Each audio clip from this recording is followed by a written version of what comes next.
What is up, ladies and gentlemen? Welcome back to another episode of Two Dimes and a Token. I am one of your hosts today. My name is Bruck Nasty, and to my right we have Ryder. There you go. What's up, dude? Let me get that 3 right there. That was 2. There you go, my dog. Right there you go. It's a smile and shake. It was beautiful. So, in this particular episode, we sat down with Uncle Travis, right, Mr. Yep. There you go. Yep. You're doing it. We sat down with Uncle Travis, and his name is Travis Schroder. We've had him on before. Such an awesome guy, an amazing musician. Ain't that right? Yep. Absolutely. And Travis actually sang a couple songs for us, and we got into a really big conversation about the music industry. We talked about some of our favorite sitcoms coming up. We ranked a few things. Really, really interesting podcast and really, really pop culture-y podcast. I look like I keep up with the Joneses a little bit. You know what I'm saying? Like I watch Kim Kardashian or something on Kardashian show. Ain't that about right? Yeah, that's right. But before we get any further, we need to tell you about the sponsor of this show, which happens to be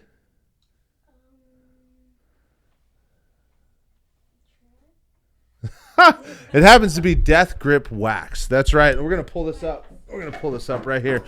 Death Grip Wax, right? The best mustache wax in the game.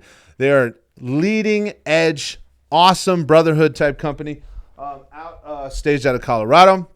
They sell all the way across the country. They have some of the greatest utensils imaginable for you to style and design your mustache the way that you desire. They have the best waxes available on the market. They are leading edge when it comes to your facial hair needs. They have the best beard oils. They have the best utensils. They do it all. They make you look good. If you want to go out, take your face from a 6 to a 10, Death Grip Wax is the company for you.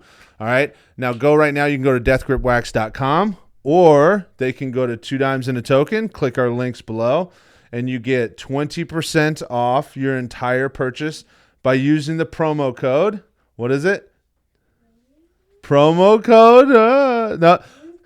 Promo code 2 Dimes and a Token, all caps. All right. And you get, like I said, 20% off your entire purchase. Make sure you guys check them out on their website. They have amazing things at the disposal. They also have merch that you can purchase. They have one of the greatest symbols in the game. I mean, look at this. The marketing on this is insane. Mr. Levi's got that brotherhood thing going on. Death Grip Wax is the place you want to be. So in this episode, like I said, we talked a lot about pop culture, right? We talked about how cool our TV shows. They were way cooler than your TV shows. We did. That's what we talked about. So would you say right here and now that Daddy's TV shows are better than the Power Rangers that you watch today? Yes or no? No? Oh, you don't think so?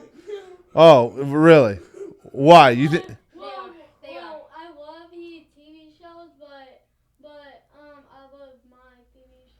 Okay, so but yours are more important. Okay, yeah, I pick up what you're laying down. Thanks a lot for. Bro, your shows are more important than your own father's shows. Yes, absolutely.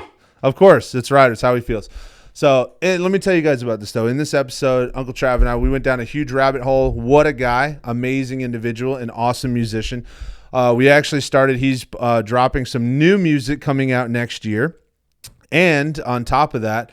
The debates we get into, the conversation we have, it goes pretty in depth, man. A lot of different things are covered in this. Like I said, we did talk about some sitcoms. We talked about the music age coming up. We also talked about, if you guys don't remember this, but when I was little, everybody came home and we talked about a television show that everybody popped on when they got out of school. It's called TRL, and they ranked the best music that was coming out at that time. But it was every kind of music all in one ranking system. So you'd have rap, you'd have country music, they had a band that you don't know called Korn, which we talked about in the podcast. But either way, awesome time. Yep, that's it. All you know is JoJo Siwa. No, I know Queen. Oh, yeah, she does know Queen. I'm very proud of that fact. You know Queen, right? He never listens. Yeah, I don't know. Whatever Daddy puts on in the car, right? Yeah, that's pretty much what it is. Okay, so either way, let's not waste any more time here. We appreciate you, Ryder. Thanks for coming on. Give me 3 more. Atta boy, way to do it. And without further ado, let us give another round of applause for Mr. Travis Schroder. And make sure you guys hit that subscribe button. Oh, yeah. There you go, Ryder. Hit the subscribe button. That's what I'm talking about. Hit the subscribe button right in the comments. I'm breaking so he won't miss me. There you go, dude. That way, hit the like button, hit the subscribe button, hit the notification bell so you don't miss any of the latest episodes coming out. We appreciate you guys. We love you guys. Enjoy Travis Schroder. This is the last straw. This is the last straw. 'Cause I can't and I won't. Yeah, as long as we can speak up on it, then we're golden. I can't and We are live. I We're definitely live, dude. Like I said, I was actually, because we were hitting on it right when we sat down. I don't know what it is, but like ever since we started podcasting, that's been by far my one true love. I don't know why. Well, I do know why. I don't know why I said it that way. Podcasting means Yeah. It is, dude. It's like It's amazing. It's it is, bro. that's why it's so popular. How many people love podcasts? it is. It's like the man. new it's entertainment, but you're listening to a 3-hour conversation. Isn't it wild? The one thing that really gets me though, in all seriousness, dude, is the 3-hour conversation. Like we've Right. shortened ours to be more like 45 minutes to an hour and 25. That's our Okay. range. If we get way up there in terms of like guests and all that, and in terms of like fans and all that stuff, Right. if we end up selling, 10 grand worth of merch every week, all that shit. You hear that? Website below. Website below, but hit subscribe button. So if we end up doing that, dude, then honestly, like, I would probably go longer. But like the Joe yeah, Rogan, I get it. Yeah. the Joe Rogan podcast, those are the ones where I'm like, bro, how it's hard, bro. It's so hard. I was watching the Elon Musk one where they ordered the pizza, and he shot the arrow at the truck. Yeah, and it's just I think they're just hanging out. Yeah. Like that's what it is. That's my point. But they're famous people. Right. So it's like if you really think about it, you want me to trip you out? Yeah. It's like YouTube or Spotify is like the new zoo, the world zoo. Like, look Yeah. at these famous people in the cage that they're together. Like, we're like observing like these larger than life people. It's wild. That is true, bro. That's 100% accurate. So what is our drink of the pod now that So, we're diving into this? I am doing no free shout outs. Anthony Frizella's 75 Hard. So we have Coors Edge. Coors is non-alcoholic, yeah. true classic. This is great. Cheers. Which is hilarious because he said right before that, he said, no free shout outs from the boys. From the boys. I love you, Will. Yeah. So speaking of that, dude, I think I said it earlier. We had that Mitch episode drop, and I gotta tell you, bro, sitting down with Jack and Mitch, those are probably some of the most humble dudes on the planet. Yeah. Jack is it's so funny, man, because Jack has multiple vibes about him. He really does. And sad, I'm over here talking like I'd never say this to his face. This is about to be on the internet. Yeah. But like, no, in all seriousness, in a positive vibe, very positive vibe. He has multiple. I don't want to call it personalities. I want to call it multiple vibes. I'm using the right terminology there, but because he has this multifaceted, perfect. Thank you. That's why you're here, dude. Yeah. He's not just this old fashioned brick that you would, see as like a jock. Yeah. And that's one thing I really found fascinating about when we sat down with him. Not a lot of guys like that. Yes, there's not in like the modern guy world. That's the point. And there's usually just a shitload of testosterone, or there's not, or the opposite. Yeah, and that's when you hear the term like alpha beta. But I'll tell you what, this is one of those. Jack is one of those dudes that would sit on the side and he would just be like, guys, dude, let's just fucking all right. Like all right. Yeah. Like he would just like, let's just chill, bro. Have a good time, And Mitch was pretty cool in the rights of number one, fucking NFL college football straight fucking nerd. Yeah, and I love it because I'm the same way. We spent about 15 minutes diving into football when we were sitting down and chatting. And I almost lost it because I was getting ready to go down this You're whole just wave. ripping off the most Stats obscure and all- stats. yeah, Well, actually. Yeah, dude, and we're Yeah. going down the rabbit. That's I had awesome, though. I had to catch it That's before fun. we got down there, but both of those dudes are definitely guys that I would vibe with. Mitch had such an Yeah. awesome vibe too, because you could tell he was one of the most grateful human beings on the planet. Yeah. By far. He knows he's living his fucking dream. And Yeah. he is just he's like, dude, I wouldn't change it for the world. Like, I That's love what awesome. I do. Yeah. And it's you got to admit that's hard to find. That's the destination for everybody, right? Like do It what is. you love to do It is. and be grateful to do it. Like It is. can but you beat that, you know? Yeah, but dude, on another scale though, you know how it is. Like it's hard when because they have the dream job. Mm-hmm. They are on the internet. They're grinding. They work very hard. Mhm. Those guys work Yeah. fucking 80 to 100-hour weeks. It feels like, especially editing video and all that. Right. But they have that dream job where it's like, holy fuck. Then you have the other side, which I'm gonna throw you out there. That's where you're at. You fucking love music. Yeah. Yeah. So you're in that venture part Mm-hmm. and you're like grinding away. Yeah. So what is it, dude? Tell me a little bit about Man. that, because I know you said you got some shit coming out. What's your next music? So I released my EP. So an EP back in June, and then a full length in July, which was if your listeners remember, it's a kind of a re-release, remastered, but kind of new to the world. And Yeah. So This is actually really it's good. not bad, right? This is Yeah. actually good. Coors Edge. Yes. So what is an EP? So an EP is called an extended play, which means it's only like 3 to 5 songs. Yeah. And so that's why you ever heard the term LP, like Marshall Mathers LP, right? Yeah. Well, LP means long play. And so it's a full length album. Yeah. And so an EP I released in June, where it was 5 songs. So an EP is kind of like this project. It's like a little side project from a true album. Because an album is like, okay, this is like my new masterpiece, my new painting, and this has put all my effort into it. Where an EP is like, hey, I got some cool songs that is it too low? Go ahead. Like I have some cool songs I want to share, and so it's a little side thing. Yeah. And so, but a full length album is like 8 or more songs, and so that was the follow up. Is I had the first 5 songs from the EP that I released, and then 3 new ones, and I put it out as a full length album. A lot of times artists will do that. Holy shit. When is the full album?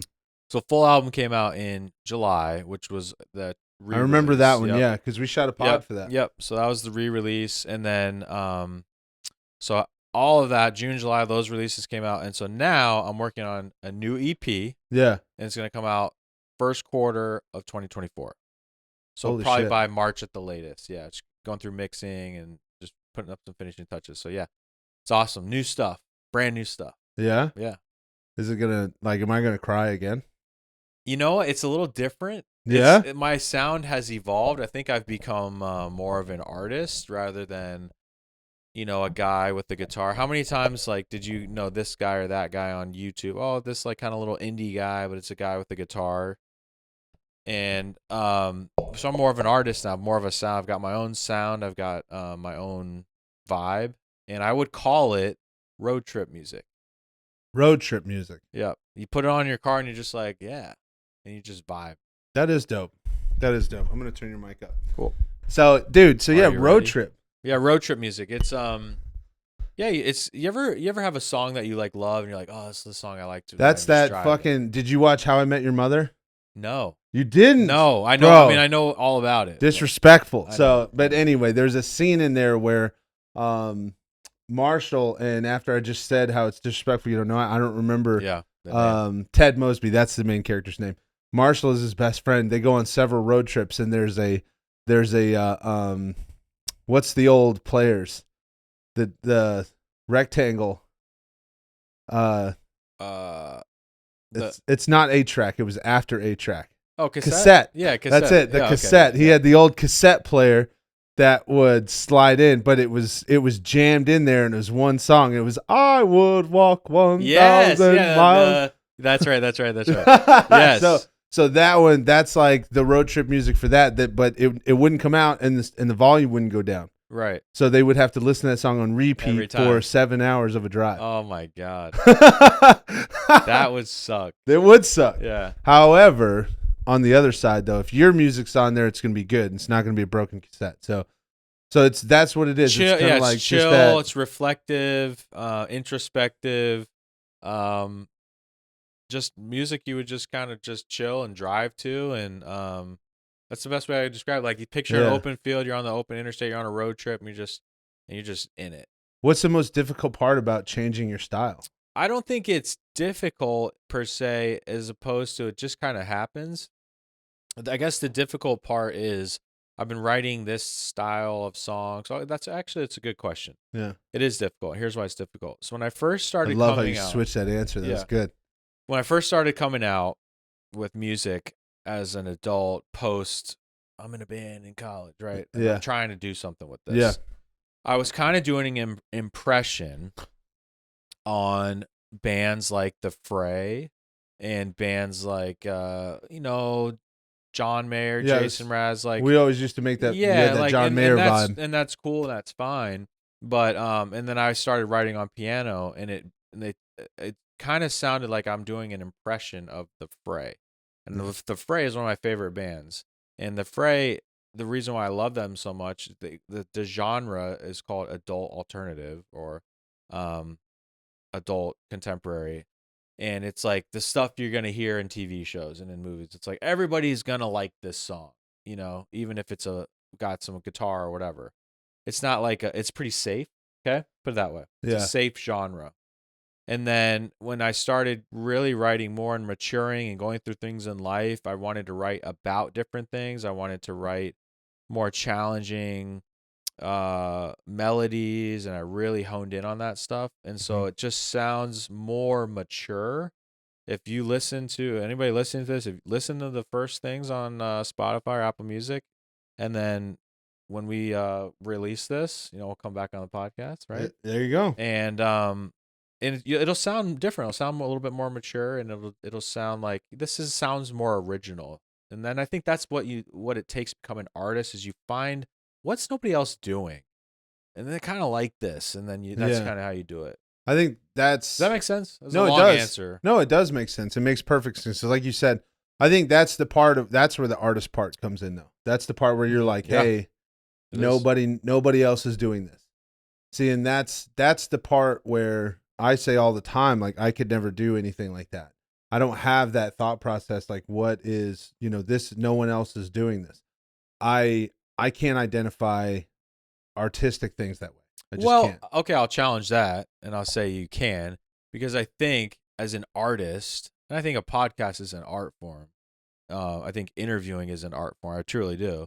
And so when you become an artist, it's a manifestation of like what you borrowed from people. And you're like, I like this, but I'm going to do it this way. And I like that he does this, and I'll do it this way. I like Bustin' with the Boys, but I'll do it kind of this way. I like Joe Rogan, and I'll do it. Now you're an artist, and now you're like, oh, that's his thing. That's his style. Yeah. Yeah, no, instead of doing an impression of something else. Yeah, right? No, I can. Okay, I'm not trying to get like too out there. But. No, but you're right. That makes sense. And for me, I guess I wouldn't consider that an art. I guess just because and like we were talking about at the beginning, like I love sitting and talking to people, but I love understanding people's perspectives, but also and a lot of people have yet to see this, but I love arguing. I do. I love to argue. Yeah, debate. Yeah. I love debating. It's a sport. It is. Yeah. It's a great sport. Yeah. But there's certain things that I have picked up from some of the podcasts that I do watch, and I loved the way they did that. And one of the questions that I will have to say right here and now, like I stole from, as a matter of fact, Will Compton from Bustin' with the Boys. He had a unique trait in because when I watch those podcasts, bro, like I study them. Yeah. But I find them fascinating. Like they're Imagine that's your life is just to learn about people. Like that's incredible. And one of the question I'm talking about in particular, he asked, he looked right at Coach Vrabel for the Tennessee Titans, and he was like, "Hey, so when you're in the war room, what's going through your thought process, right?" Yeah. And that was in my mind. I'm like, "That's exactly what I want to know." Yeah. That question right there. It's a great And so I'm sitting here thinking, like, whenever I have that particular situation come up, I'm like, holy fuck, like that's what I want to know. Yeah. So I stole it, but I would say, hey, what's going through your mind? Yeah. In this moment in your life, Yeah. how are you feeling? What's your emotions like? And what's your thought? What are you thinking in that moment? Yeah. So you're right. I took that same question. That's it, man. I expanded it a little bit more. There's a quote, and it's like the best artists steal, or there's something like but it's about like we all steal from each other. Yeah. And then we do it our own way. Yeah, exactly. And that's what makes it cool. It is. No, that is 100%. And I think that's what, like you said, going back to the podcast thing, I think everybody has podcasts that are just conversations. Yeah. I wanted our podcast to not only just be conversations, but I wanted it to be a journey. Yeah. And it's you guys bring this like kind of like frat boy is the wrong word. Like oh, come hang out with like these dudes I know. Like they're hilarious. Yeah. Like, and they're kind of a shit show, but like, but then you're like, but these guys are really likable. Like that's kind of you guys' thing. Yeah. And I think it's great. Yeah. No, the shit show part, 100%. Yeah. I mean, you got this. I listened to the first time. And I'm like, all right, they're talking about addiction. All right, cool. And I'm like, let's go sideways like real quick. So it's like this irreverent thing. Oh God, dude. No, the first episode was dog shit. No, like, but I'm just saying like what your vibe of the show. Yeah. So the topic was great. Like you said. Yeah. The first few episodes, the one thing I am proud to say, now we are organized. Yeah. We have a path. It's good. And we understand, right? Yeah. Do you disagree? No, it's good to have a plan. You do disagree. Well, now, after we started, we kind of know what we're doing.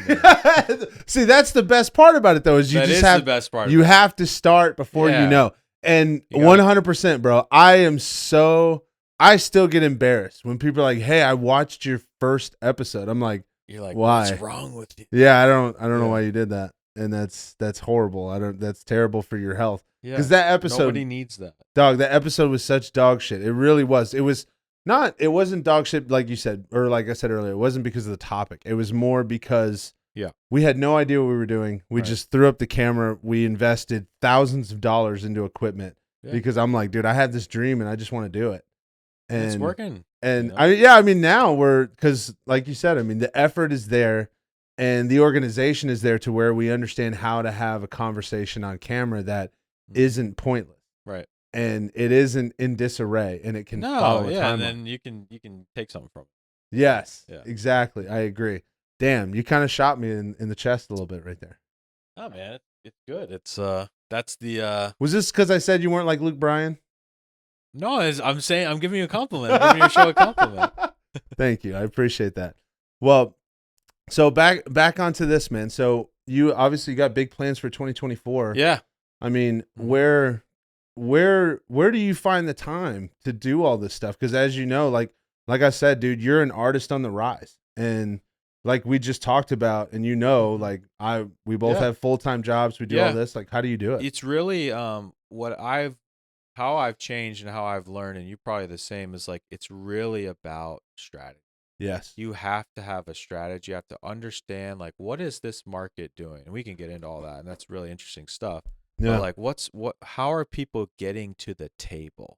How are people doing it? And so like what's my 30, 60, 90, like all that stuff from work, right? Yeah. We always talk about like that's kind of how I've approached it is by this time I need to be this. By this date I need to be this much better at scales and at forward progressions. And at this time I need to have my website, photos. It's like you're really pushing a brand or a company. And at the same time, you're an artist, and so you're already in a saturated market. But how are people doing it, and what are people not hearing right now? And so what we talked about in the last podcast is like we're not really hearing songwriters anymore. We're not really hearing bands anymore. We're hearing like these mega artists like Taylor Swift and Pink and Lady Gaga. Like those are great performers and some of them are good musicians, but it's not like you go to the coffee shop and you listen to a song. Oh, that was a good song. Like, that doesn't Yeah. really happen right now, you know? Yeah, no, I agree with you on that. That's a great way that you put that. It's like the entertainment and then the actual like Yeah, song. That's exactly. And so I think, hope, pray, whatever, that the industry is going to kind of go like this again, yeah. where it's just more organic feel. It sounds like a actual band's playing. Like when Dave Matthews came out, they're such a jam band, but everybody loves them. But like they are such a unique sound. Yeah. And think about how different music is now than like Dave Matthews. Yeah. And this like real organic sound. Yeah, Dave Matthews was a shit when he came out. Yeah, and so it was hot. hopefully it will go back to that. And like, there's a strong community of songwriters that have from 300 followers to 20,000, 50,000 followers, and we all are trying to help each other. Yeah. And we're all trying to like push this thing forward. And that's kind of the beauty of it is like, what do you do in business? You network. What do you do in this? You network. Yeah. And you rub elbows with people. So that's kind of the difference now and how you do it. It's not like I got to go gig every night and go get discovered. Yeah. It's like, how do I play this game? How do I get to the table? Do you find that a lot of people in the industry are really actually like want to be helpful, or do you find that I think the artists do and the industry doesn't. A lot of the music industry, if you go to LA or you go to Nashville, is you pay to play. And if you got, this producer's like, yeah, I'll record you. I recorded this, this, and this. I have friends that do this. And yep, $5,000 a song. And you What? Go, yeah, and then you go, I'll fully produce it and everything. And then I'll cut it 10 song album. That's, what is that, $50,000, right? You pay $50,000 for them to produce something? Because if you think about it, what happened in the past? Labels paid for all that, right? Yeah. And now the artist is paying for it because they have all the power of negotiation because of social media, and so a lot of people do it that way. And they're like, oh, I could help you, but it's going to be $500 for my time. And in reality, it's like these songwriters in this group of community that you're a part of, like, who have some notoriety too, but they're still willing to say, hey, how do we push this thing that we love so much and want to protect, like, forward? Don't we want more good songs? But it's this cutthroat dog eat dog. That's, It's what? crabs in a bucket. I'll tell you what, though. I think that's come back to something that I've talked about a lot, dude. It's almost like a disease. It's like, Yeah, it is. It's selfishness, but it's greed. It's greed. It's greed and selfishness. And to be honest, that's the one thing that really pisses me off amongst podcasters. Yeah. It really has, because the one thing I can wholeheartedly say, dude, I have sat down and I've been in conversations with some pretty fucking famous people. Mm-hmm. Legit. And there's quite a few people that I've talked with. I've talked with on the phone, Mm-hmm. and scheduling things just haven't worked. And they're guests that, truthfully, if they came on my podcast, they'd be doing me a solid. Like, yeah. they have a humongous following, and Right. they're amazing people. Right. And then there's some that honestly, again, humongous networks that I have or have not had on the podcast.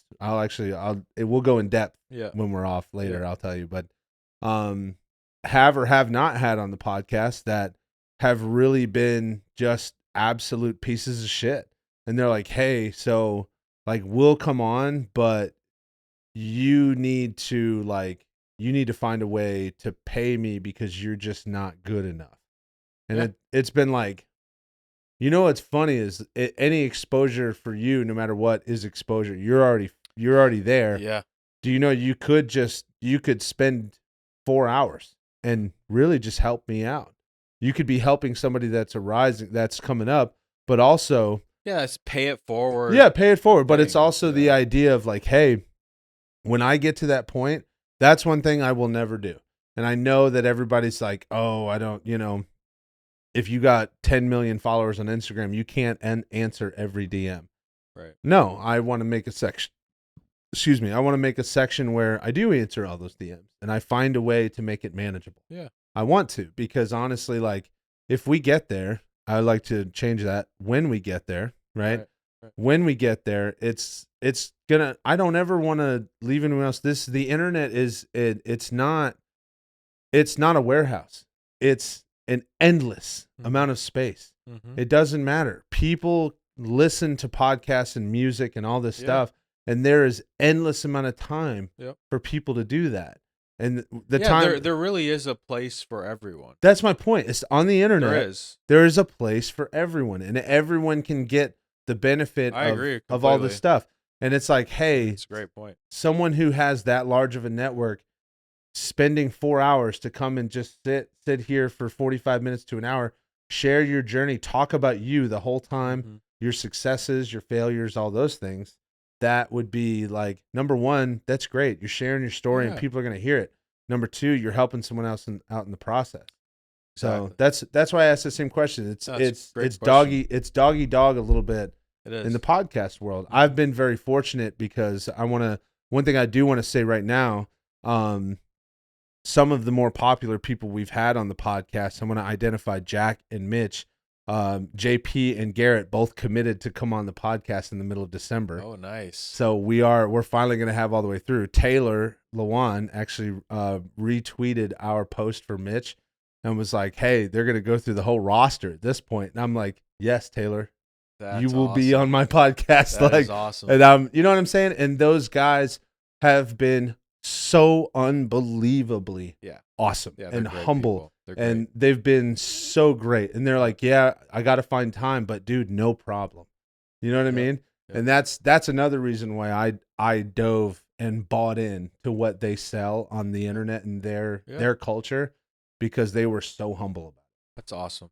Yeah. But I digress and going into that. So what if you had a choice in that direction? I mean, I know you kind of explained what you thought about, like what direction, if you could really push the music industry, what would you think would be the most beneficial for the artist out there?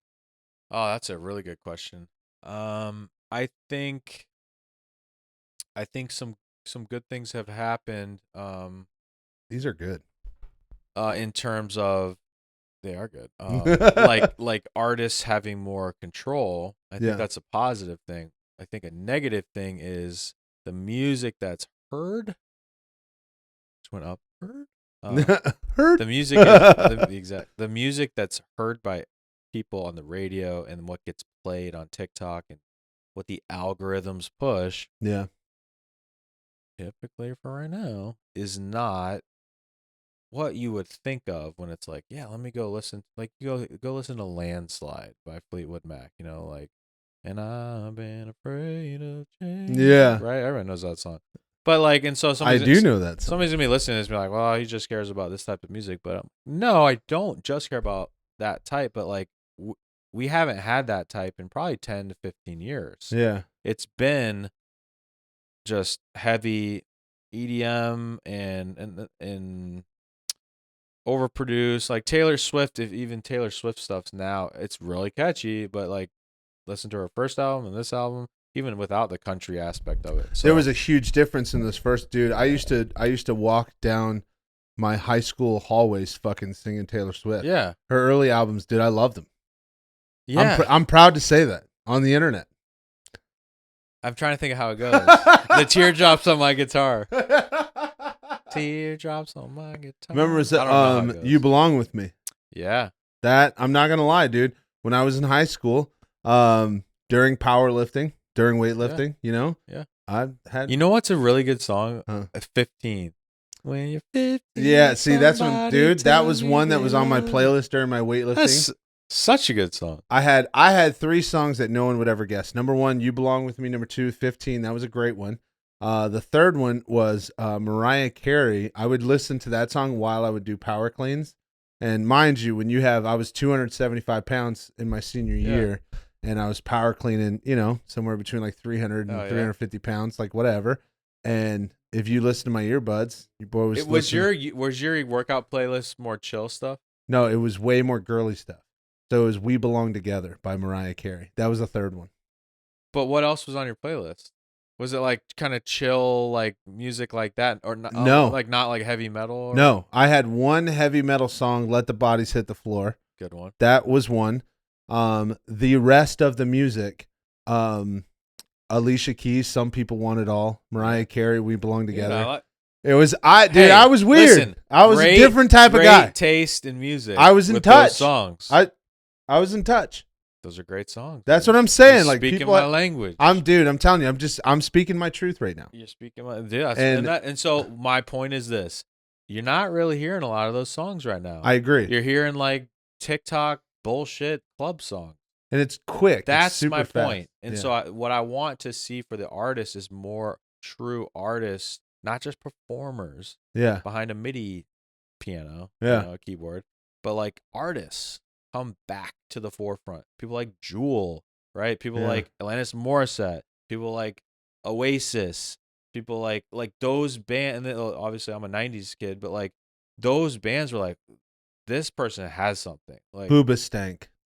Hoobastank, but Hoobastank was awesome because like alternative music was really taken off at that time. I could geek out about this stuff, man. I can tell you how like what happened, but like Hoobastank, there's so many bands like dude. Take us down the rabbit hole. I'm trying to think of other bands like Hoobastank, but like Daughtry. Dude, let's just pull it up. We don't have our Jamie today, so we'll have to self. But there was like Incubus, another one. Yeah, Sublime. that was really good. But there was like a time where like people liked rock and 90s to 2000 rock and roll, or they liked alternative. Like you wouldn't see a 16-year-old high schooler caught dead listening to Hoobastank right now. They're listening to all the TikTok shit. I know. Sorry, I'm probably repeating myself a million times, but like that is the soapbox that I've been. No, dude, that's legit. There's nothing wrong with that, but just the same thing. Yeah, how would you hashtag that? Like, what kind of music would you hashtag that as? But like music. What you're talking about? Yes, this genre. Would you just put 90s? Yeah, like a lot of 90s music sound alternative. The same. 90s alternative. Yeah. Yeah. Adult alternative, I guess. Yeah. Adult. Counting Crows. Remember them? My God, yes. You think a high school girl who's 17 right now, who's doing the TikTok, listen to Counting Crows? No way. Dog, Counting Crows was the shit. Me, I'll Star Jones. Yeah. Yes, dude. I was listening to that song literally 2 nights ago driving home. I saw them at the amphitheater. Did you really? Yeah, it was awesome. All right, so Matchbox 20, another good one. That was a great one. Do you remember? Oh God, dude, because I'm. Forgive me, dude. I'm terrible with names, but if I call Ash right now, she'll know exactly who I'm talking about. It's her jam.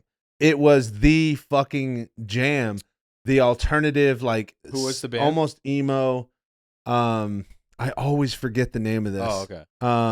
I always forget the name of the band and the song, I know every word. Like hum it. All American Rejects. No, that's close though. Very close. Oh God. Taking Back Sunday. Nope. All those, It's that genre. Okay, yes. okay. Yellow Hold Card. on. All right. Hold on. I'm a piece of shit right now. Hold on. We're doing this. We're calling Ash right now. We're calling her. I'm gonna put her on the podcast. Here we go. God, who is it? Oh, she already. I promise you, she'll know in 2 seconds. Right, here we It go. was just I think it was a phone network. Hello? Hello? Hey, you there? Yes, I'm here. We got it. All right, there is a song, The Jam. I'm talking about the #1 Volvo Jam. Oh, come on. Ash, I can't remember. What is it? Okay, there's a couple. No. I'm Ash, the #1. Or is it Mr. Brightside? That's it. The Mr. Killers. The Killers. I love the Killers. Dog, hey.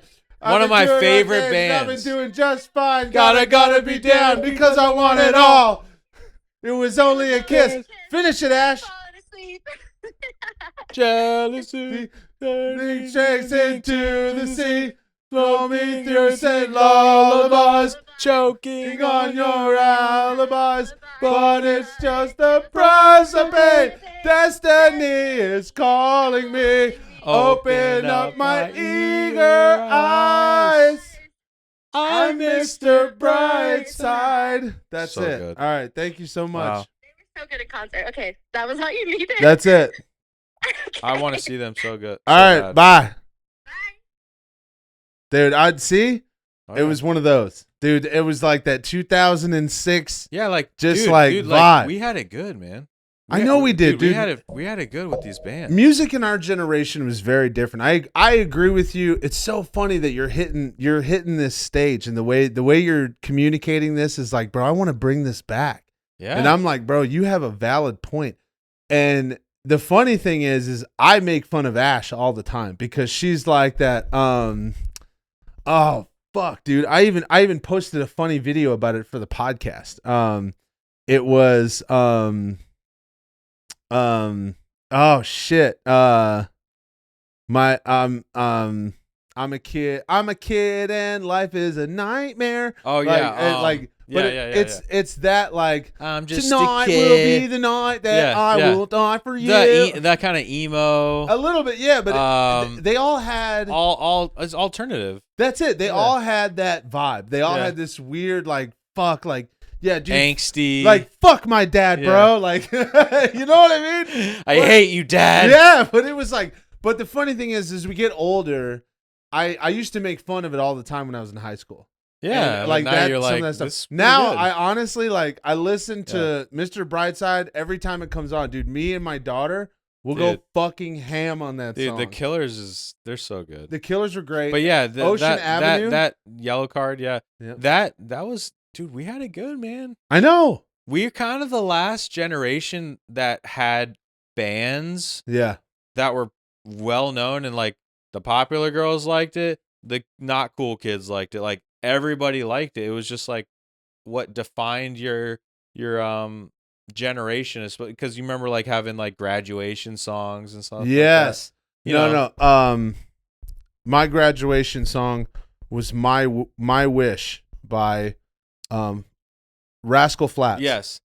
Mine was country too. Live Like You Were Dying. God, Tim McGraw. that's great. So, dude, real talk, man. Here's what I need. All right. I want to tune this up. Let's do it. Give me a preview. Give me. All right. We've been fucking going ham about music for the last 30 minutes, bro. And I want to get a jam on. Like I want to. You want a little something from the new EP? Yeah, dude. Hell yeah. Yeah. Give me what you want, bro. This is your time. Let's fucking. Do you want it like this? The mic? Oh yeah, I got it. I got Good? it all the way up, All bro. right, We're good. I guess I'll introduce it. So, Yeah. all right. So I wrote this song. It's called "Used to Be," and so like at the end of a relationship, this is not on any of the streaming platforms. It's gonna be on my new album. Yeah. In any relationship, you know, like when it's kind of over, you're just like, all right, well, get out. Oh of yeah, here. you're in that fucking Yeah. anger space. Yeah, and like it's like I hope you find what you're looking for, right?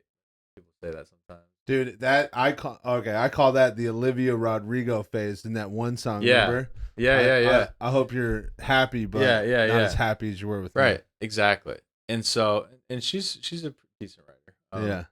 So this song is not really like, it's more like, hey, you know, I hope you find what you're looking for, but I kind of still love you and kind of want you to find what you're looking for because I care about you, but also I still want you. And it's just like that angsty phase of like, you don't know how to feel. I feel So yeah, so it's called "Used to Be." you.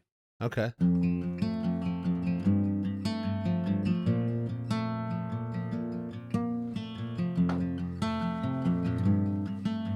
No matter what I'm doing, I heard you were leaving town.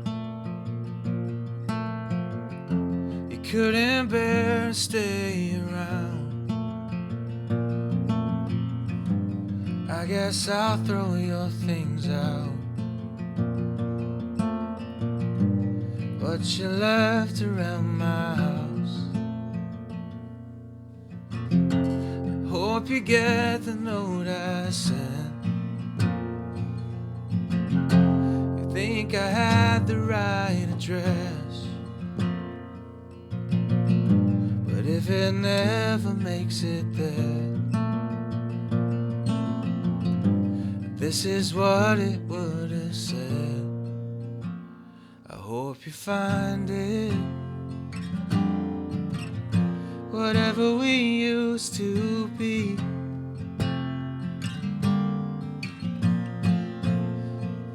And I hope you try it again. Whatever we used to be. Oh, whatever we used to be. So can you come back around to whatever we used to be? We could try to slow it down to whatever we used to be. Maybe we could figure out whatever we used to be. Oh, whatever we used to be. Damn. I'm not gonna lie, bro. That's a feeler. Thanks, man. That's a feeler, dude. Thanks. I'm not gonna lie, bro. It's got a little choked up Yeah, there. you know, a little sadness. But That a little yeah, hopefulness. a little bit. I'll tell you what, dude. Let's do an encore real quick. All right. Are you cool. feeling? How you feeling about an encore? Let's do it. I love it, Yeah, dude. let's Give do me it. give me something else that you got. All right. I'm gonna play a little cover song. So here we go. Yeah, man. Yeah. Give me that encore. Whatever you're feeling, dude. Like. So, really weird confession, I guess. I've been listening to a lot of Drake lately, Yeah. and I don't really know why, but It's funny it's funny you kinda say really that. enjoying it. It's funny you say that because of your style and like how you vibe a little Yeah. bit. That would be a very intriguing mix if you were able to combine those two a little bit. well, you're in luck. Oh shit. I want to play a little Drake for you. Okay. As crazy as that sounds. Yeah. I hope I can remember all the words, so don't judge me if I can't. Oh, you're singing an actual Drake song? Yeah, I'm gonna. Oh, all right, let's do this. So my favorite Drake song is "Feel No Ways," Okay. and so I kind of only know the first lyrically. I mean, I'd have to pull it up on the thing, but I know we don't have a. Yeah. Actually, well, no, we don't. I don't have the laptop So here. don't judge me if I forget the words. It's all good. I'll just play like a little bit of it. Yeah.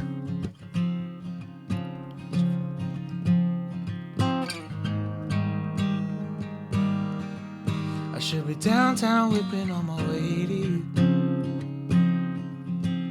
You got something that belongs to me. Your body language says it all. Despite the things you said to me. And you know I tried with you. There's more to life than sleeping in and getting high with you. I had to let go of us to show myself what I could do. Oh, you know that just didn't sit right with you.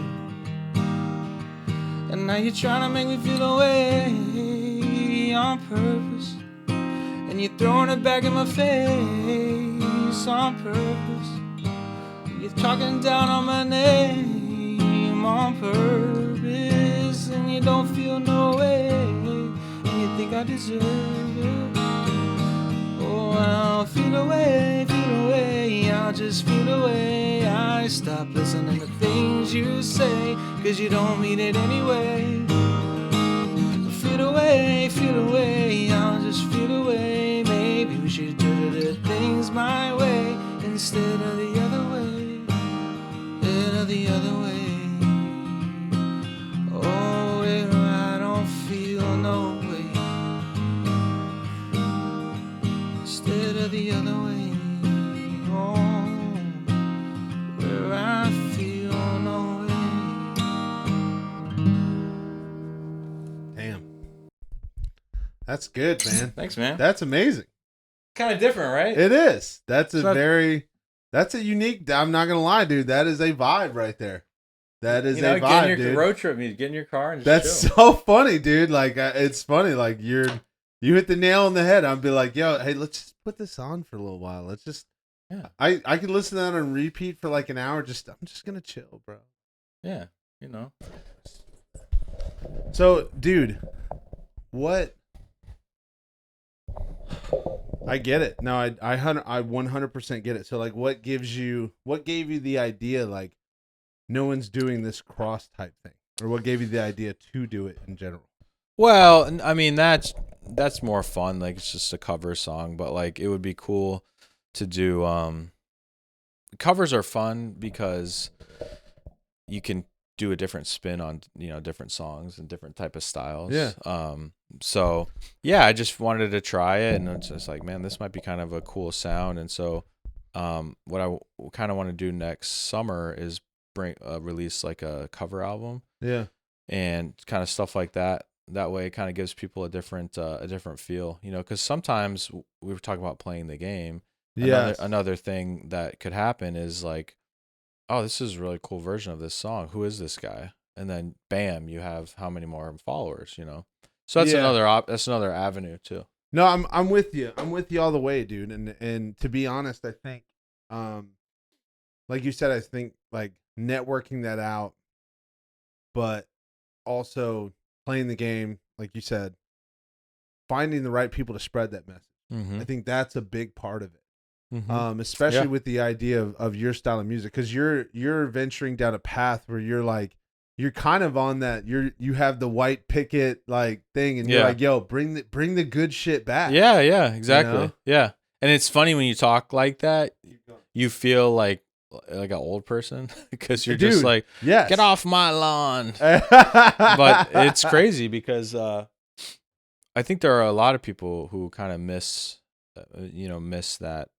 that world, so to speak. And I think everything comes back around. It's just, it has felt like this has been really long, because if you look at the 70s, you've got like,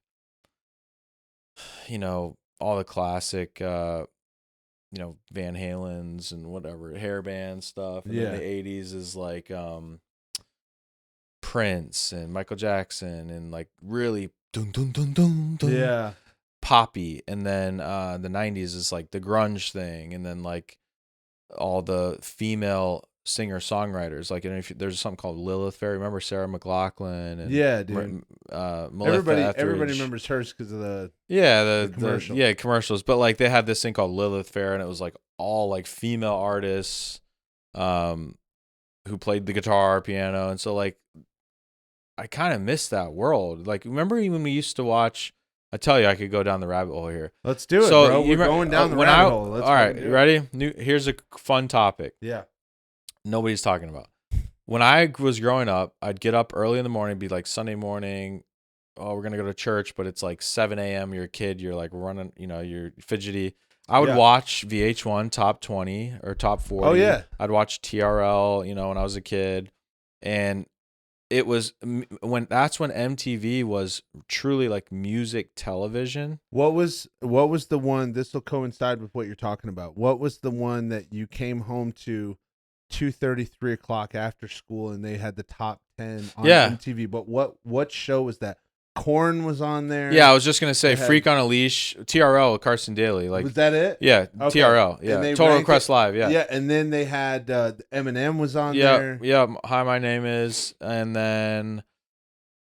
Yeah, I mean, and music videos were like a thing. It was like, oh, this is my favorite song. And like, remember Drops of Jupiter, Train? Yes. Like, every time I hear, I'm like, oh, my chest. That's still like, that's one of my jams, dude. Right. Like, and that song came out in like the music video era, right? And it was like number one, and like it was a really special time if you like loved music, because this sounds so strange, but like we don't live in a world where we're like watching music video countdowns anymore. Yeah, we don't watch that anymore. And like there's something like to me like really special about that growing up. Like I cherish those times. And it was like when you remember you had the 60s, 70s, and 80s, which was like the top 100, the top Billboard 100. Yeah. And it evolved from that, but then once we got into the 90s and the early 2000s with the big time development of the internet and television and all that, and you get into that, and you're 1,000% right, because I remember being in middle school, like, and I remember getting picked up by the bus and going to a babysitter that my mom paid for. Yeah. And I remember they had a basement downstairs where all the older kids that came back from school because they were a babysitter of all ages. Mm-hmm. And they had like a 4-story house. This was in Michigan, but the basement was for the kids that came from middle school and high school. Yeah. Because we were big enough to all hang out together, and they would just give us snack, and then Wow. we'd only be there for 2 to 3 hours until our parents picked us up. And this was a small town in Michigan. Bullshit. But I'll never forget it. Every single day for the 2.5 years that I went there, we went in that basement and we watched. Yeah. What is it? TLC. TRL. TRL. Yeah, Total Request That's Live, it. yeah. TRL with Carson Daly. Carson Daly. Mhm. And it was just like It was and the I remember shit. That's where I listened to Korn. That's where I heard Eminem for the Limp second or third Bizkit. time. Limp Yep. Bizkit. And they had Limp Bizkit had one of my favorite songs of all time that went on there. And it matter of fact, it was in a movie. I'm gonna give you guys Rearranged. Yes, that was one. Yeah. That was one. But That was a there good was one. one that was even. It was one that he redid that really hit big during that time frame, and it was like Behind Blue Eyes. Mm. That was the one that hit in a song. Yeah, that was a good song. And that's my point. But the way he did it in his version, Yeah. it smacked that year. Right. And then he had Rollin', which was Yep. great, and then he had Break Stuff. Yep. And but that was good. And then like we talked about, you had Eminem, you had tons of like up and coming And you rappers like at that kind of time. knew. That's kind of how you were introduced to new music. and So you always had this like incredibly Yeah. amount of new music. I think the big thing is like TRL in that time, it wasn't separated into all the different genres. And that's my point also. Like we hear one genre now. That's it. And I don't even know what the genre is called. It's like pop synth, Yeah. EDM shit, where like you had Korn, number one. Yeah. Then Britney Korn Spears, for- Hit Me Baby One More Time, number 2. And it's like, Yeah. this is the greatest music era of That's all my time. point. Yes, dude. And it was so diverse. And Yes, when it Freak on a was. Leash was number 1 for like 7 straight weeks. Dude, And they it was like 40 some weeks, bro. dude, and Carson Daly finally they were like, you got to retire it. Yeah. And they literally said Korn will no longer be on the show. Yeah. And they did like an episode. I won't forget it because I was sitting in that basement. I remember watching it. And I remember the music video because there was like a bullet going through everything. Yeah, that's right. And I was But just you like, remember that stuff. Yeah, and it was like that was the greatest time. You're right, dude. That was the greatest time of music. Dude, I didn't watch.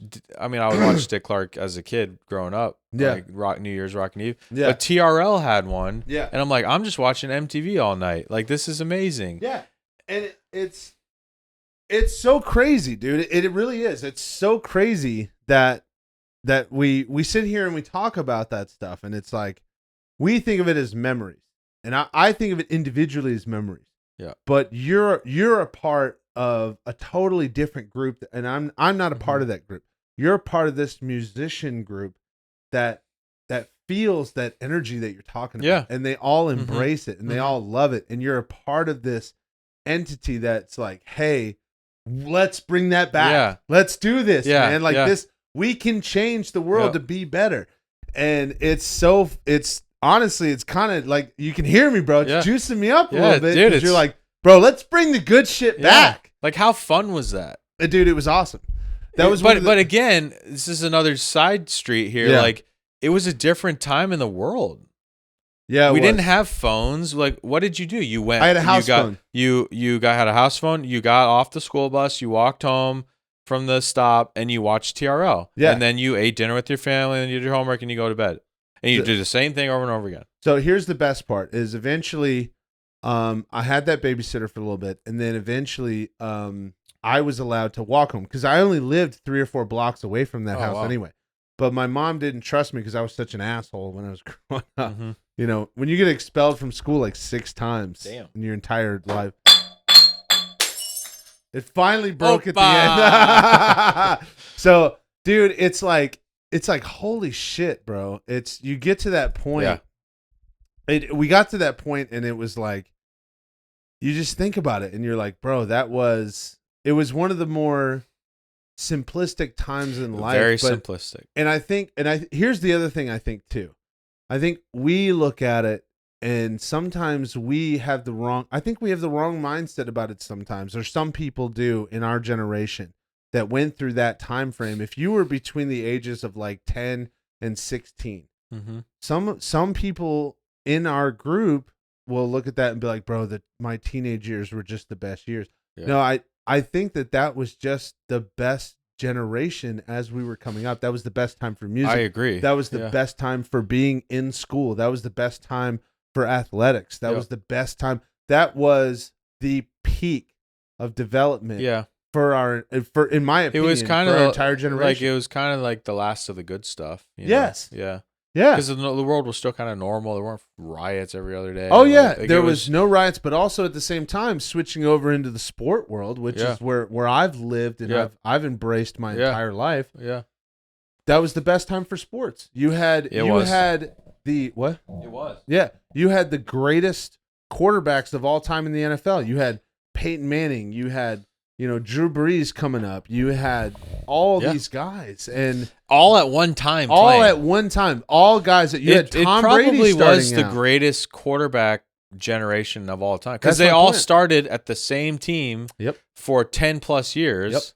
And it's funny because you look at there's so many. If you look between the years of 2000 and 2012, there were so many NFL records set.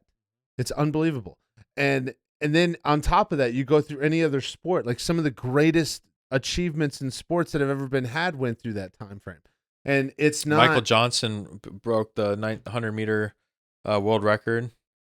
That was like the first time in however long. Remember the 96 Olympics? I remember that. Yep. Yeah, and those golden cleats. Yeah. That's my point. And it's like so many things happened. So many things happened during that time frame. It was like that development. And I should stretch that back out. It should go back to probably 93 to 2010.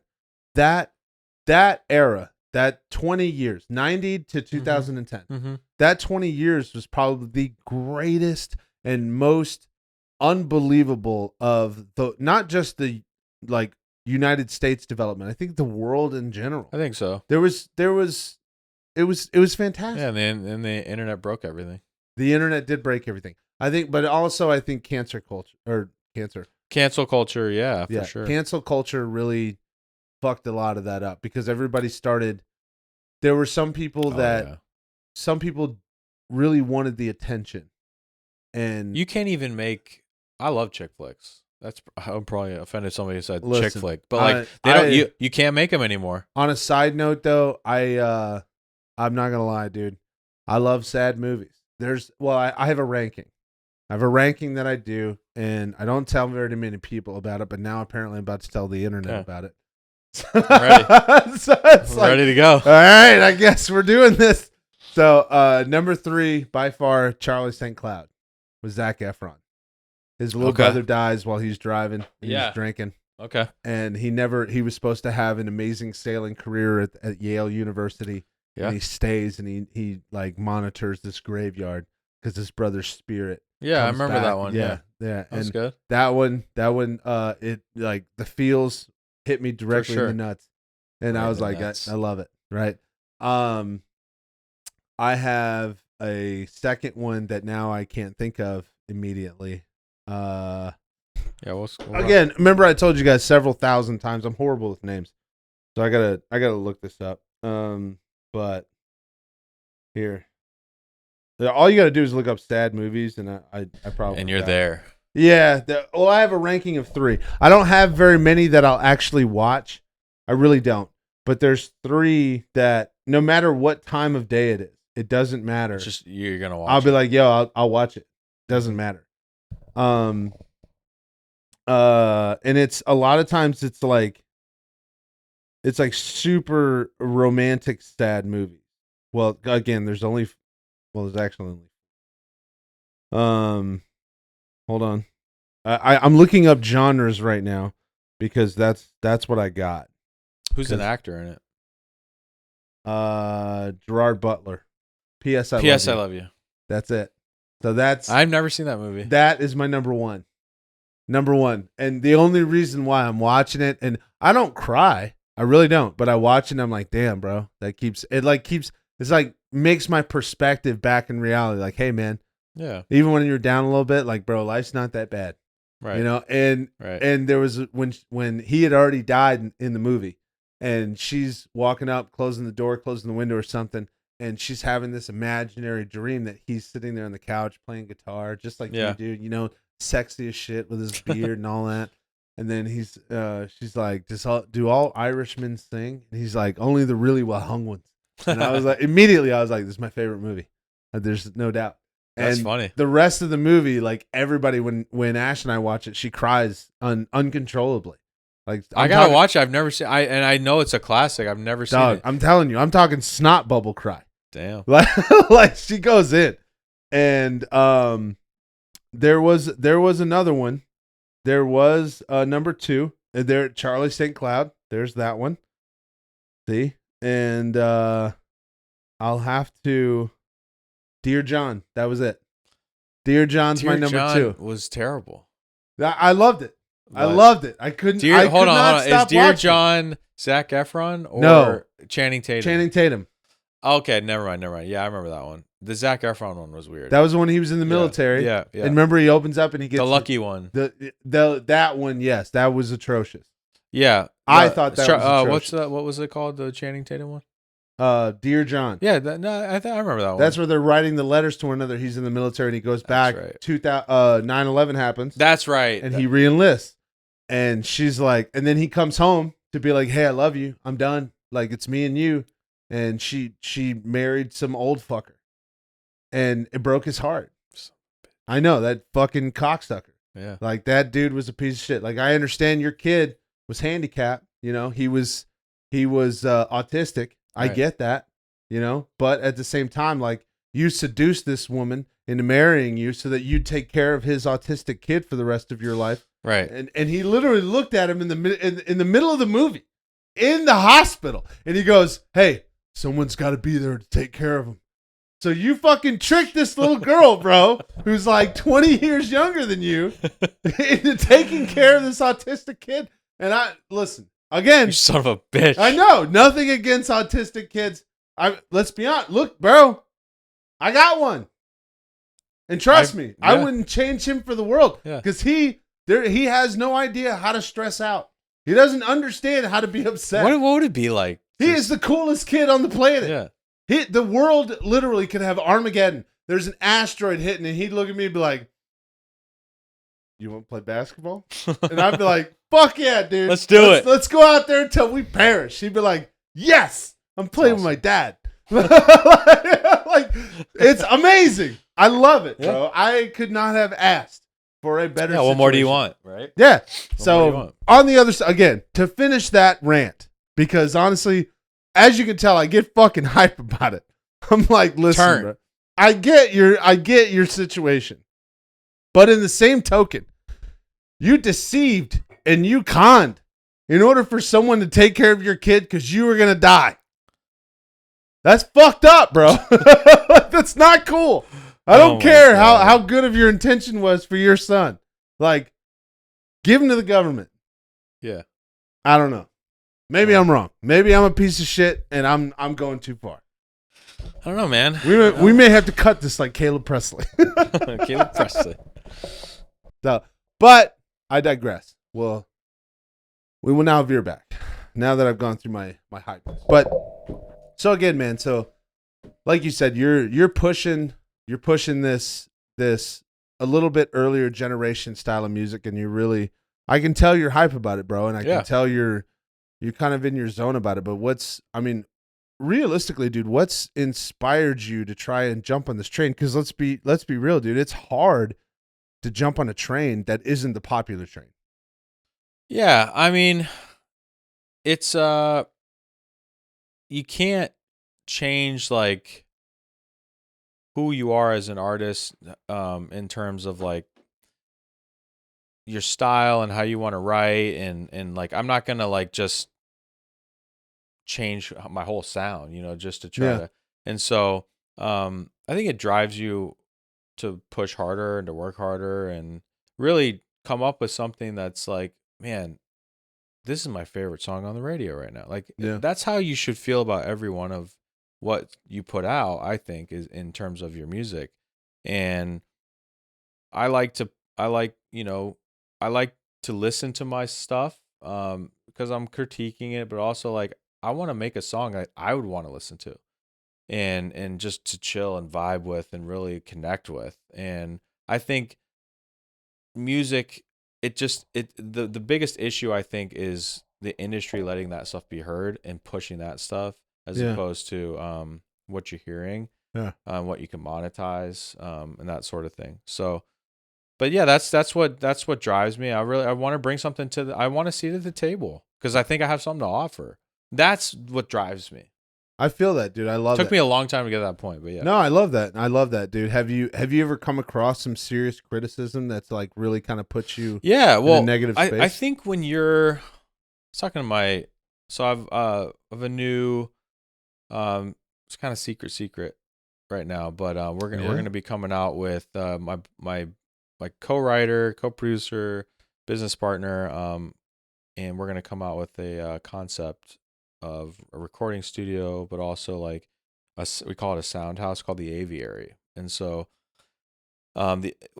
basically it's a collection of writers and artists, and we're all in it together. Really? And it's like, hey, if one of us makes it in terms of getting noticed or whatever, like we're all gonna kind of like put all of our creative energy into it and like help each other out. Dude, I honestly I'd love to cover that. Yeah, we will. It's this kind of birthing stage right now. Like we're getting everything ready. We want to launch in early 2024. I'd like to launch my EP, my business partner's EP. His name's Costa Gatis, CostaGatis. Look him up on Spotify and Apple Music. He's amazing. Me and him have known each other probably over 20 years, and we're gonna launch first quarter of 2024 and launch his and my EP under that kind of umbrella. Yeah. And there's different things we can do in terms of you pay like a subscription fee and they can pump your stuff on Spotify playlists and get noticed and stuff. So, but the long and short of it is, what's my network? What's his network? How can we work together and kind of come up with this collective and see what happens and put all of our bandwidth together? Yeah, so that basically it takes your followers, his followers, and then everyone else that joins all those followers, and you just expand it out. Next thing you know, you have 50,000 people that weren't following you that are now listening to you. Yeah, exactly. And then all of a sudden, 1, 2, 3, maybe even 4 or 5 of you all of a sudden pop out and you're like, bro, these are the artists.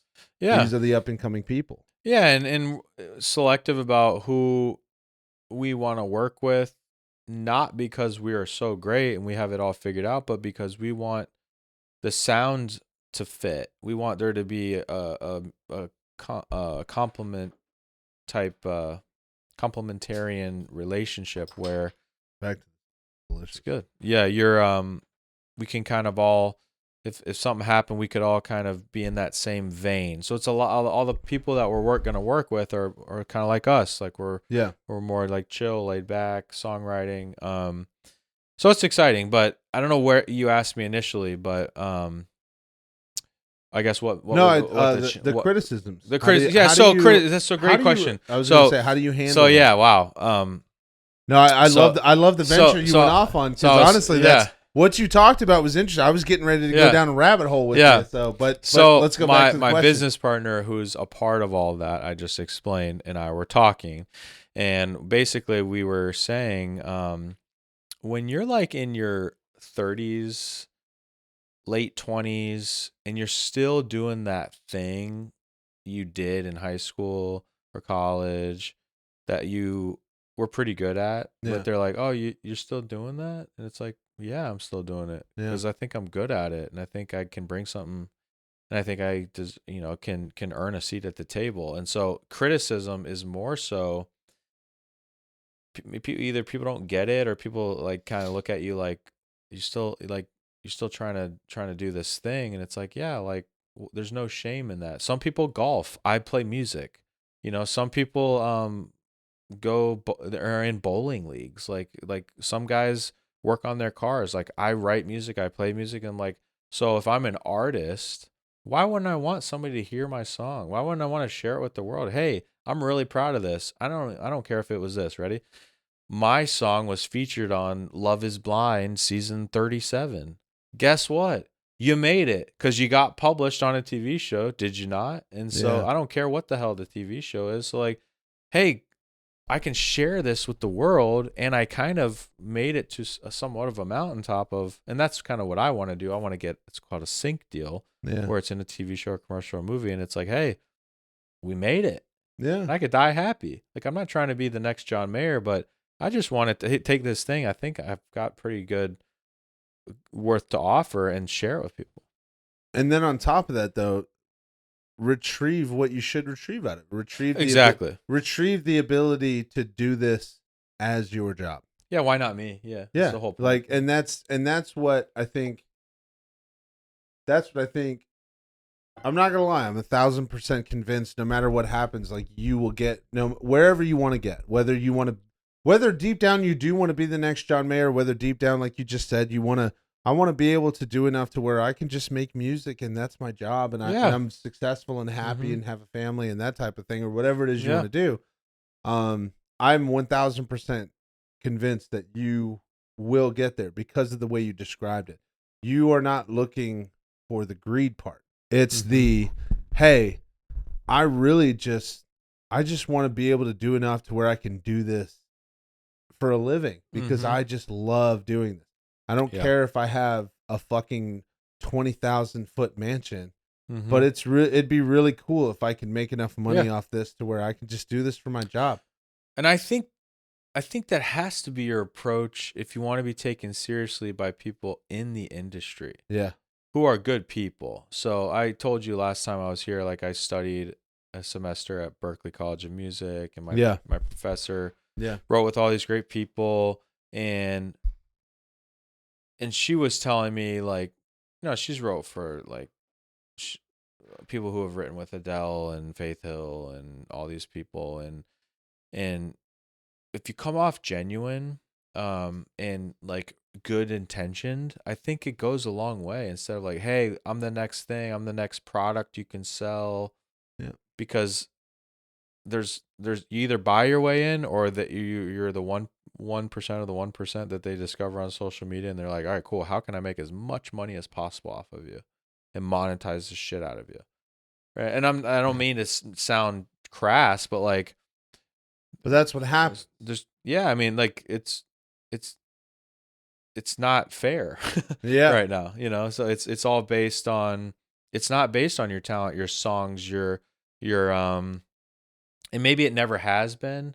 I find that hard to believe, but it's about when my buddy and I was just mentioning, like, we had an opportunity to sign a record contract in college, and we were in Atlanta, and we were producing the partner and the engineer and the VP of the label. Is a really small label, but he's like, hey, we're gonna give you a full tour, 18 dates, full length album. That's great. And they're like, and you're gonna make nothing. So that's why but I don't say that. So not about the money side, but you can't even touch my balls. But but basically what they were saying is it would have been a bad idea anyways, because we would have been literally living, and this is how it is when you're touring. You're living out of a van and eating gas station food. Yeah. But my point is we were saying, like, but don't we sound the best? Like, because we're confident. We're not being cocky. Like, don't you think this is better than what you're hearing on the radio? We really believe in our stuff. And they're like, yeah, it's great, but you guys are just normal, tall white dudes that, look American. Like, I can't sell you. How am I going to sell you? What's your story? You guys are going to be the boys next door? Are you going to be the bad boys? And I'm like, what? Like, I thought it was about the music.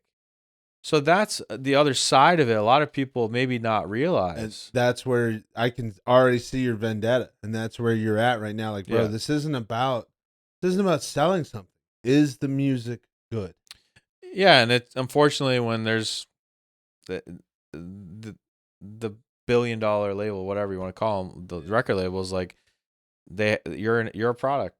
All right, I'll buy your product and I'll sell your product, and if you don't make money, then see you later. So, yeah, it's interesting, but that makes it even much more pure when we're doing it, we're recording, we're writing. It's just like, I want to write the most original thing I can. I want to keep getting better and sharing it with people, because the criticism ends when they listen to it. They're like, "Oh, you're actually pretty good." I'm like, "I know I'm pretty good." Yeah.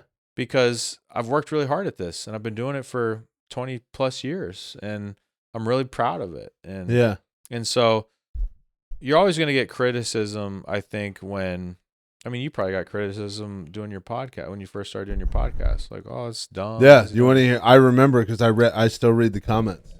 You want to hear some of the greatest comments I ever got? Shit, your top fell off. Oh. Put your top back on, Travis. Yeah. One of the greatest things that I ever saw. This is truthfully, I thought it was hilarious, and we were actually doing a draft special, and I had Ben Anderson. I had Ben Anderson on. Nice. And he goes, one of the guests said, "You look like Pat McAfee, right? You look like Fat McAfee." I responded, I was like, "Bro, that is hilarious." That's so.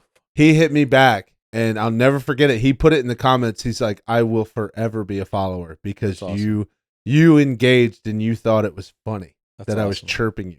And I was like, "It was funny. That was actually hilarious. It was actually a good play on words, all that." Yeah, that's great. And he's like, total respect. I love it. That's cool. There's some people that have literally commented on us like, "You guys are literally destroying lives by wasting people's time." There's been people that have commented and said like, "You're several of them because of me, because of how big I am." They're like, "Yo, you are a wasting fat piece of fucking shit." And and one of them even said after that, I don't get it. "You're a gigantic fat piece of shit, and your brother is a pathetic drug user that should just die in a corner." And then he's like, "You guys should just stop." And it's funny. Honestly, in that respect, it's like I've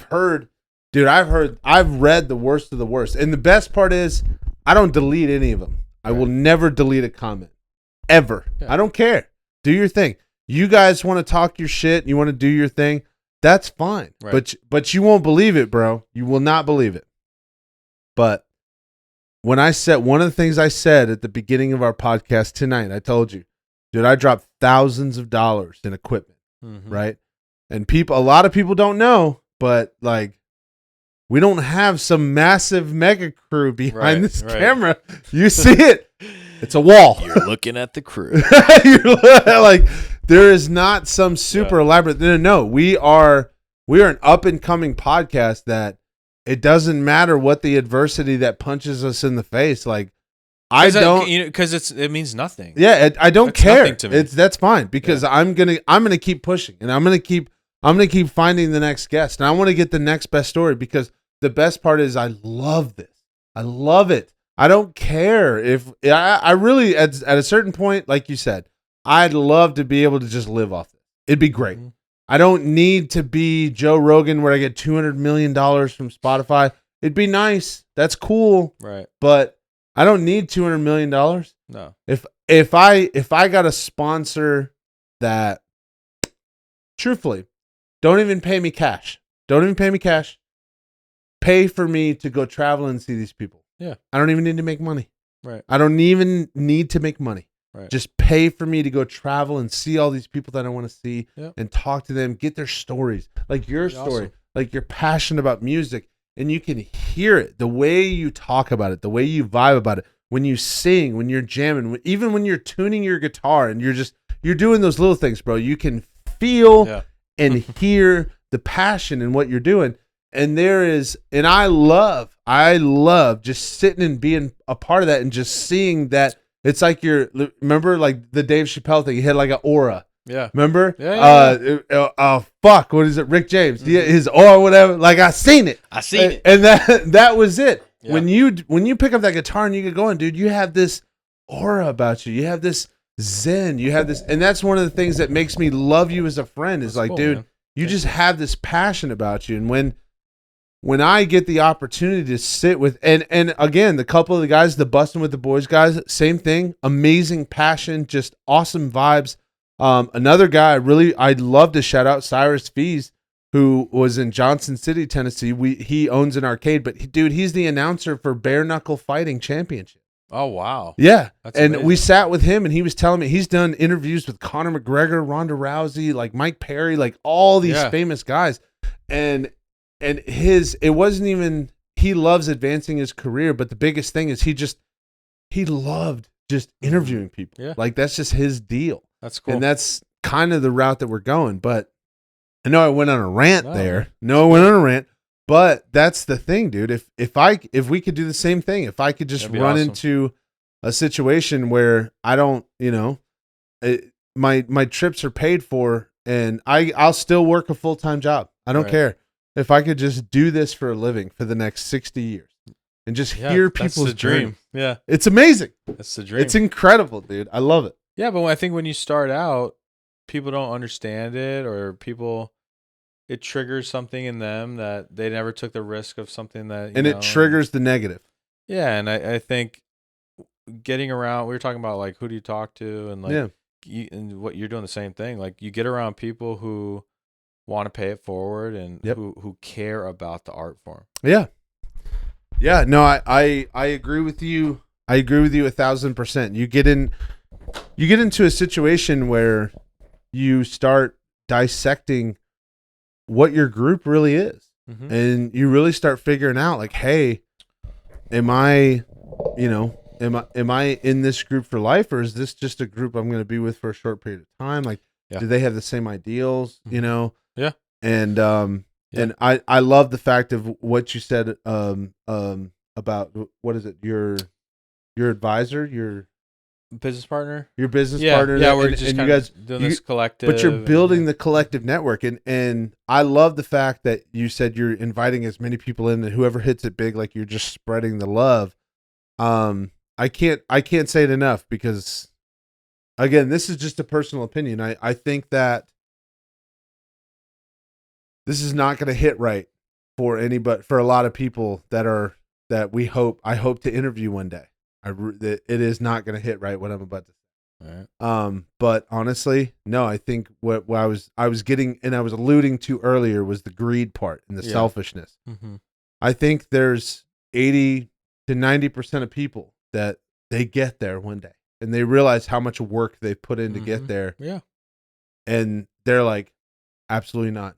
I will not help you. I think it's a scarcity mindset. They're afraid of it. And they're scared, because it's like, what if I lose what I finally got? Mm-hmm. My life achievement.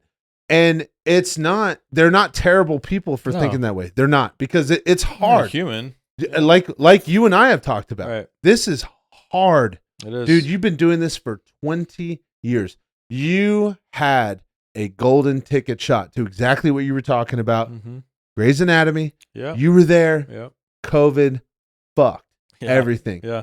And you were there. And now all of a sudden you were on this pedestal, and now, oh fuck.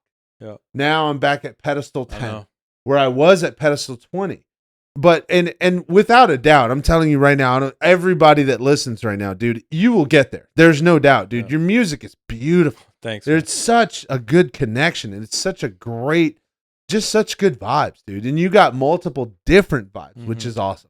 So I'm not even worried about the pedestals you're on, because I'm like, bro, I'm just, one day when you make it big, I'm gonna be like, let me hitch that ride up. And that's what it's about, man. And that's what it is. You're right. And I think that the people that are already there, I think some people, especially, which, like we talked about earlier, there was 2 or 3 individual guests that I talked to trying to come on the pod, may have come on the pod, may not have come on the pod, that were 1,000% selfish about it.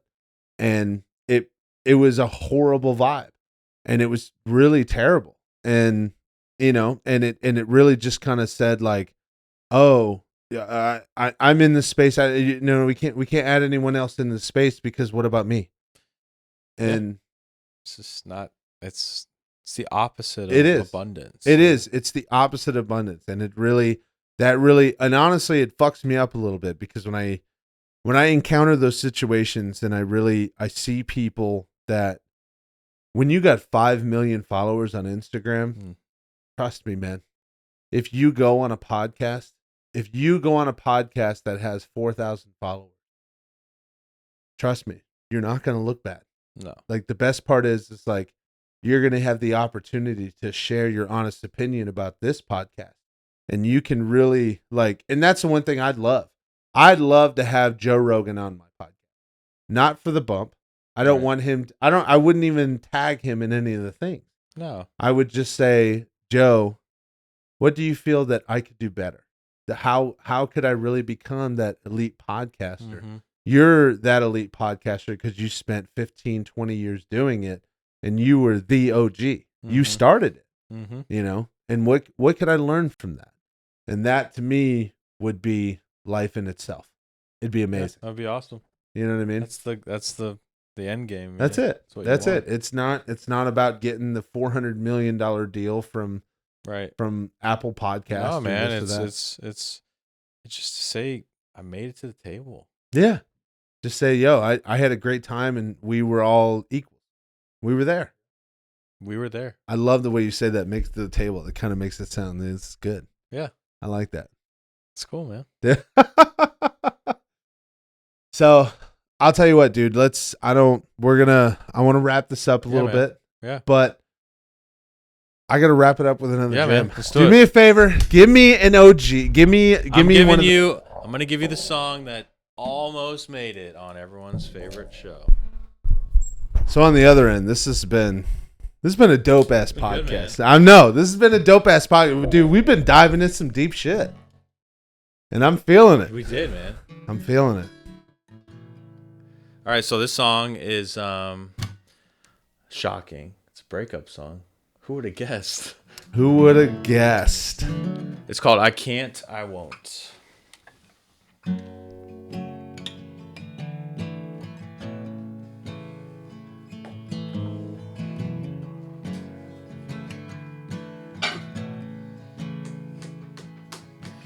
Just in case you forgot me now. Just in case I slipped out of your mind. I said it then and I can say it now. It wasn't you who got left behind. Unsteady in the moving parts we run, drifting even faster than before. Well, maybe I was wrong, but you always kept the score. Maybe I'm the one who needs the door. Something tells me that I can't and I won't be there in the morning. 'Cause you live and you learn. Sometimes you don't get a warning while I'm breaking apart. This is the last straw. This is the last straw. I'm breaking apart. This is the last straw. This is the last straw. 'Cause I can't and I won't. I can't and I won't. I can't and I won't be there in the morning. 'Cause you live and you learn. Sometimes you don't get a warning. Sometimes you don't get a warning. That's good shit. That's it. I can't deny it. That's good shit. That was the song that almost made us do that. That's it. Yeah. That's the song that almost took us to the top. Took Because us let's to be the real, top. I'd have grabbed your coattails and it'd have been like, I'm gonna podcast with you all the way. Let's do it. Either way, dude, please, everybody, let's zoom in. What you got, man? Where can we find you? Find me on Apple Music, Spotify, Travis Schroder. We'll have the link in the description. And correct. Yeah, come listen to it, hang out, put it on in your car. It's road trip music, and get in the feels. And come hang out on your stereo with me. Please, by all means, if you guys have any ambition to try and meet Travis Schroder, because again, he is an up and coming artist, and he's got quite a following already, and there's no doubt within the next 1 to 2 years he's going to have a following to the point where it's very hard to get in touch with him. So we hope. we hope the humbleness. So if you guys, please, by all means, if you guys want, hit me up in slide in my DMs. I love it. Slide in my DMs. Slide in the podcast DMs as well. Love to be able to connect. He can give you some schedules, any places he might be playing, when his stuff is going to be released. He's also got stuff on Spotify right now. And do you have music anywhere else? Apple Music, Spotify, YouTube. I know you said that stuff. Any streaming platform. It'll be on Amazon Music. Okay, perfect. So, Google like Play. I said, go check him out. We're gonna post all the links to every single one of his avenues as far as Amazon Music, YouTube, Spotify. We're gonna post it all below. So make sure you guys check out the actual, the words that are below the YouTube video and below the Spotify video and all that. Go in there, click some of those links, and you'll be able to find his music. There you go. But other than that, dude, thank you guys for tuning in. Make sure you guys go check us out as far as subscription-wise. It's the only way we stay alive. Like and subscribe. Where's the 2 dimes in the token? I'm looking for the logo. Oh, actually, we don't have that logo on here. We're in the midst of ordering that sign. But either way, what you can do is just hit subscribe when you're on YouTube. Everybody watches on YouTube. We have a ton of Spotify following, which is wild. Good. We actually do. It's a humongous Spotify That's awesome. following. It's weird to me because I don't listen to podcasts. I watch them. I want to watch them. I do too. Yeah, and Reactions and yeah, stuff. but either way, the whole point is hit subscribe. Make sure you guys go to Travis, subscribe to him as well. I promise you, he will be appreciative. One day he's going to give a free T-shirt to everybody.